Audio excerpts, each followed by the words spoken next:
Hi, my name's KATH McCANN and I'm delighted to be here today to talk to you about what makes you unique as part of the Tourism Industry Council of Tasmania's MASTERCLASS series. So let's get into it. Firstly, what we're going to talk about and try and understand a little bit more is why it's important to understand the total market that's available to you as an operator operating in the tourism industry. We're going to then go on to talk about why it's important for you to really understand the segments that exist in the market that you're trying to attract. And finally, what we're going to do is really understand the market segment that you're trying to attract and then how you're going to go about addressing that. It's really important to understand the market that's available to you, so actually do some planning in your business and forecast revenue and forecast potential growth. In doing that, you can then make some really good decisions around how you need to invest in your business. Within a total market, there are going to be market segments. So it's really, really important that you break your market into smaller components rather than looking at it in its entirety. Once you've done that, you will be able to accurately forecast what the opportunity for your business looks like.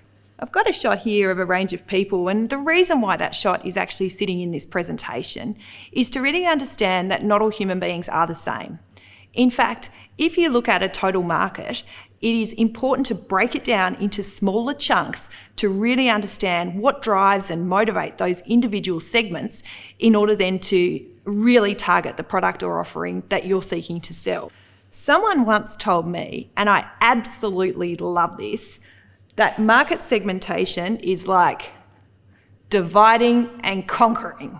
If there is one message that you can take away from my presentation today, it is exactly this. In segmenting our market, we can divide up and target our offering, target our communications, and ultimately target the experience delivery to ensure that it meets the needs of that customer and we will deliver long-term sustainable results for your organisation. And in doing that, you are conquering the market. So, how do you go about understanding your customer? We're going to talk a little bit more about that in a minute, especially in the instance where you might be listening here today where you've got limited budget and limited experience. That's okay though.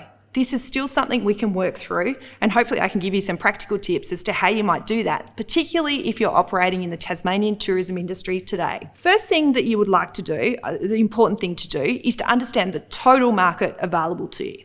So the total market available to you may be all interstate visitors or international visitors or all visitors visiting Tasmania. So it's important to understand that because that gives us a really good macro understanding of what the market looks like. In order to do that and get the information, we're really, really fortunate that there are some great free resources available to the Tasmanian tourism industry. And the TVS, which is a longitudinal piece of data that's been run by the Tasmanian government, is an exceptional starting base for you to tap into. Further to that, there's a tool that sits with the Tasmanian Visitor Survey, or TVS, that is called the TVS Analyzer. And again, it's a free resource for you to use. It's really easy to find. It's also really easy to use. And in order to find it, you need to visit Tourism Tasmania corporate website, which as you can see is tourismtasmania.com.au. Have a good look at historical visitor data and how it might apply to your product. So if you're an attraction sitting in a region, say for example the east coast of Tasmania, you can really dive into that information and see historically how many visitors have visited attractions or accommodation houses or whatever it might be on the east coast of Tasmania. You can look at that longitudinally so you can see how those numbers have moved over time. And really importantly, it also allows you to understand not just the numbers of the visitors, but also the expenditure that they have invested into that type of experience in that region over time. I would really encourage everyone to get familiar with the Tasmanian Visitor Survey and the TVS Analyzer and use it to your advantage. If you go in and you think, oh, this is all a bit tricky and I'm not 100% sure how to use it, Tourism Tasmania have a fantastic research team that are able to help you with your needs. So I would really, really strongly encourage you to reach out and get further information, advice and training as to how to use these incredible tools that we have at our disposal. This data that I talk about is really good preliminary data, which we call demographic data. And when we talk about demography is very much the traditional form of market segmentation, where we divide groups of people up by things like their age or their income, where they live, and they're great pieces of information that allow us to give a good total understanding of the market. So you've now got a great understanding of the total market available to you. You've gone into the Tasmanian Visitor Survey and you've looked at quarterly data going back for however long you please. It's been in existence for a very long time. You've also got into the TVS analyzer and you've started mining it and having a little bit of fun with all the variables there. And you've got a really, really good understanding of that historical demographic data. Where to from here? Well, here's where it gets exciting. Demographic data is a great place to start from. It's an absolutely fantastic way to start that preliminary segmentation of your market. But customers aren't just numbers. And it's really, really important that we remember that. They're complex human beings with values and needs and behaviours, and we're all driven by different things, as we know. These factors are gold because these are called psychographics, and psychographic segmentation is where it gets really exciting. It is really important for you to have an understanding of these preferences for your target market, because actually you can look at the numbers, but unless you know what those emotional drivers are, how do you know to craft your messages and craft your delivery to really tap into that? Because that is where you will get the competitive advantage that I know you're all looking for. And I know you're all thinking, wow, that sounds amazing, but how am I going to do that? I've got some amazing shots here, and I think for me, this is kind of where it gets fun, is psychographics is so much more than the numbers. It's about emotion. And, look at this lady. How's she feeling? What drives her? Why would she pick one accommodation over another? Why would she visit one region over another? And what about these guys? What motivates them? What are their preferences? What do they value? What intrinsically do we need to cater for when we're communicating with them? And what about these guys? What's motivated them to stand on top of a mountain? I'm pretty sure it's not a Tassie shot, but there's something inside of them, their values, their needs. And if we understand that, we are far more likely to be successful when we're marketing to these consumers. So what is available to you to help understand customers beyond the demographic data? Because it all sounds great, but how on earth would I do that? Luckily for us, there is some awesome information to help with that. And again, I turn to the Tasmanian government, who over the years have developed some incredible research tools that are free, again, that allow us to tap into in order to grow our own businesses. And I strongly encourage everyone listening to this session today to make the most of it, because they are incredible assets. Tourism Tasmania has done a lot of research over time to not just understand the demographic profile of their target audience, but also the psychographic profile. And they've broken their target audiences into two main groups. And this is largely focused on the interstate visitor to Tasmania. So the Australian audience. They call them the erudites and the raw urbanites. There is a terrific free reference that is available called the Tourism Information Monitor, or TIM for short. It is available to those in the Tasmanian tourism industry. Again, if you go onto the corporate website, tourismtasmania.com.au, what you will find is there is an opportunity to request that information. We don't, the government don't publish it freely to everyone around Australia, because of course it is highly valuable information that we want to ensure is available to our operators here in Tasmania in order to create that competitive differential that we spoke about. So please go in, request access to TIM, and once you get in there, you'll be able to understand that psychographic profiling of the visitor coming to Tasmania and get a really good understanding as to how that might apply to your product or service or experience. So you've now got the demographic understanding, and you've also got the psychographic information. You're starting to create a pretty compelling picture around what a target audience for your business might look like. So the question is, what do I do next? Well, here is kind of where it starts getting really sexy and the magic starts to happen. You need to make some assumptions and do some scenario planning. So you can look at the demographic data, the macro numbers, and you can also look at that needs and values and psychographic data that we talked about. And you need to make some reasonable assumptions around what number of those might actually apply to your business. Now, please do be reasonable when you're doing those forecasts, because it would be highly unlikely, for example, that you would attract 100% of the numbers visiting the East Coast staying in accommodation if you're in accommodation on the East Coast of Tasmania. Have a look at what your competitive landscape is and understand how you might fit within that, and then make some reasonable assumptions. From there, you can create some forecasts and get a good understanding about what the market potential or what the market opportunity might look like for you.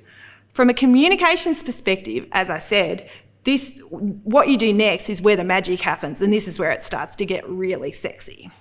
You need to translate that information into your messaging and ultimately use it to produce content. And whether you're creating content, curating, or consolidating content, it's all about understanding how those factors come together to pull that content together that's going to be of appeal to your target audience. How are you going to communicate in order to stand out and ultimately to be able to convert?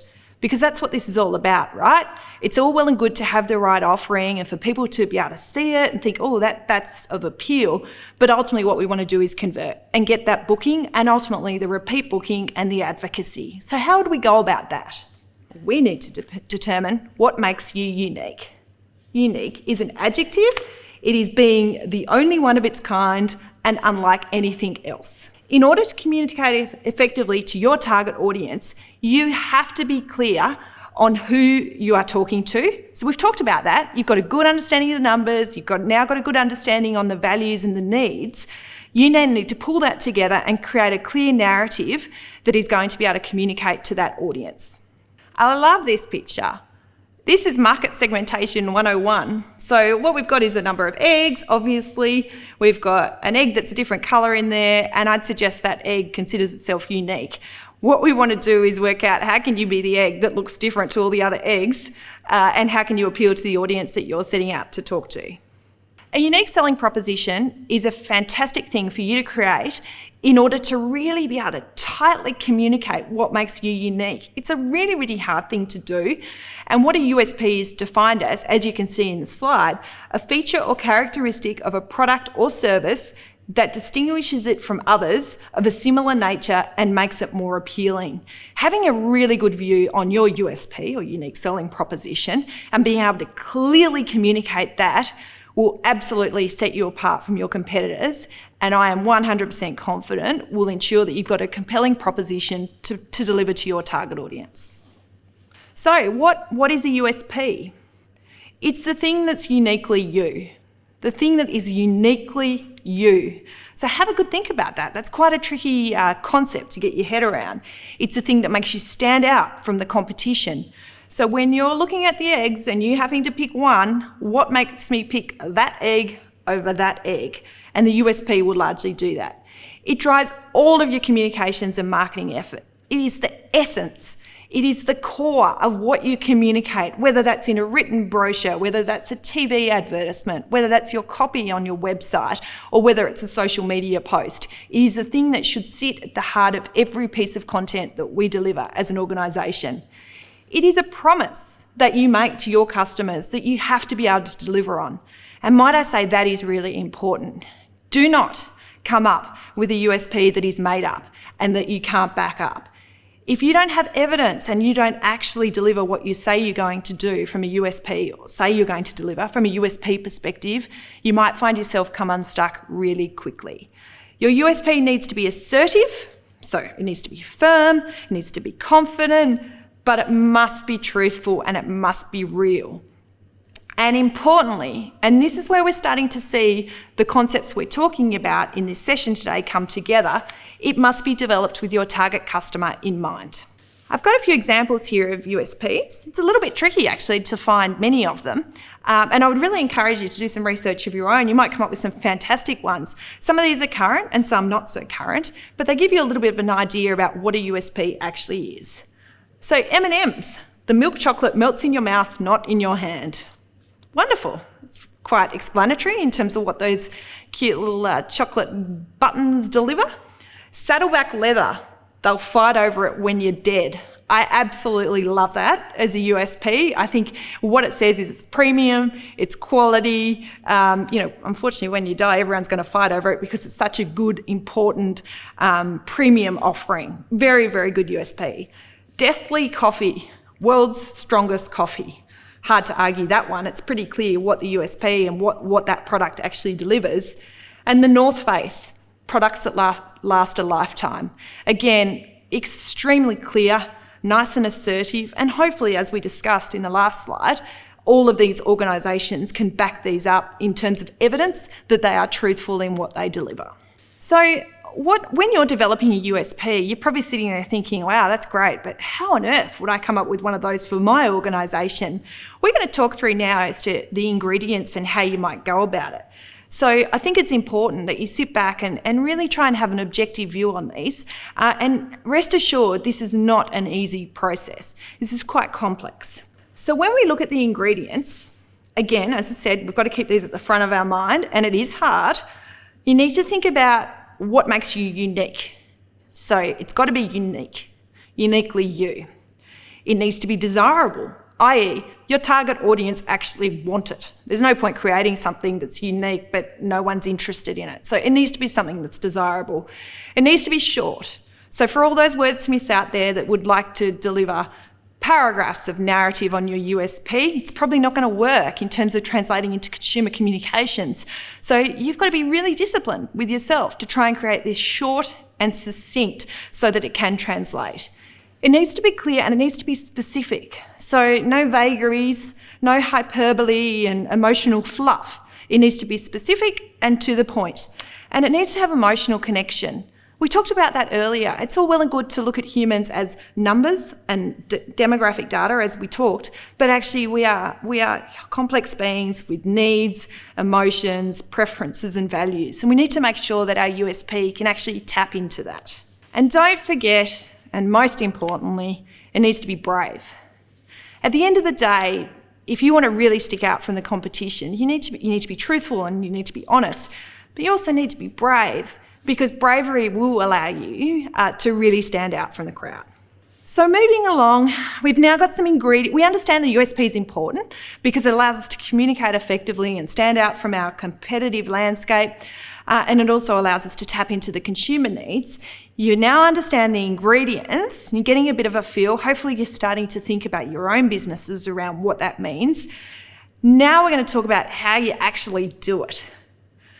So a simple formula that I would like to share with you all today is very straightforward, where we insert in the brackets, your brand provides what product or experience. So it might be my brand, KATH, provides accommodation at Rosny to my target audience, the raw urbanites, for what gain? What do they get out of it? Well, I haven't really thought about that, but I would need to have a think about what gain and what competitive differential. And it might be, I don't think a comfy pillow is enough. So what is that last bit of the essence on the USP is critically important so that we can get that USP completed. All right, so you've done the hard yards now. You've understood the ingredients for your USP and you've got your little formula and you've put it together. Now, what next? The thing that I can't reiterate strongly enough is the check back to ensure that the USP that you have devised for your organisation or your offering caters to the needs of the audience that you are targeting. Remember, we talked about that. It was a few minutes ago, earlier in the session, and not just about the demographic data, but really that deeper emotional connection with the psychographics that drive consumer behaviour. And ultimately, the last dot point here talks about is it is most likely to be the thing, the psychographic, the emotional piece that consumers actually purchase on. All right, so we're getting close here. We've got the target audience work done, we've done the USP, what do we do now? You've got a great understanding, you've developed USP, what next? This is the bit that I really, really love and the bit that is so incredibly important. You should talk to some potential or current customers and get them to tell you what they think.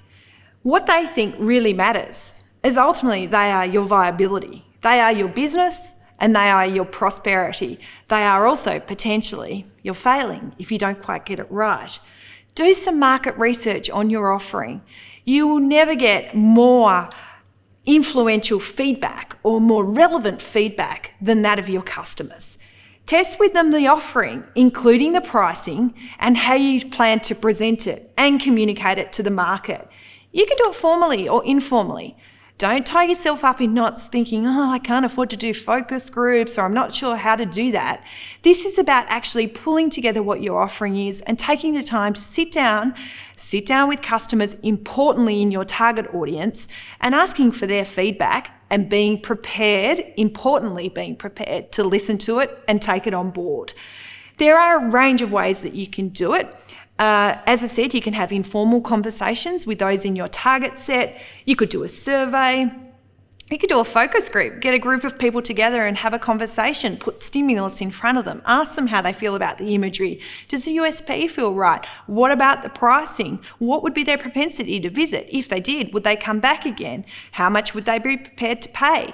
These are all really, really important considerations for you as you work out what the future of your organisation looks like in terms of the messaging and the information and also the offering that you need to put in front of the market. We're getting very, very close now. What happens next? What happens next is you have to bring it all together. You've got some great feedback on your USP and your offering from your target market. You now need to take that feedback on board and finalise or adapt or change or start again what your offering is going to look like and get it to market. Now, when you get this to market, there's one thing that I really don't want you to forget.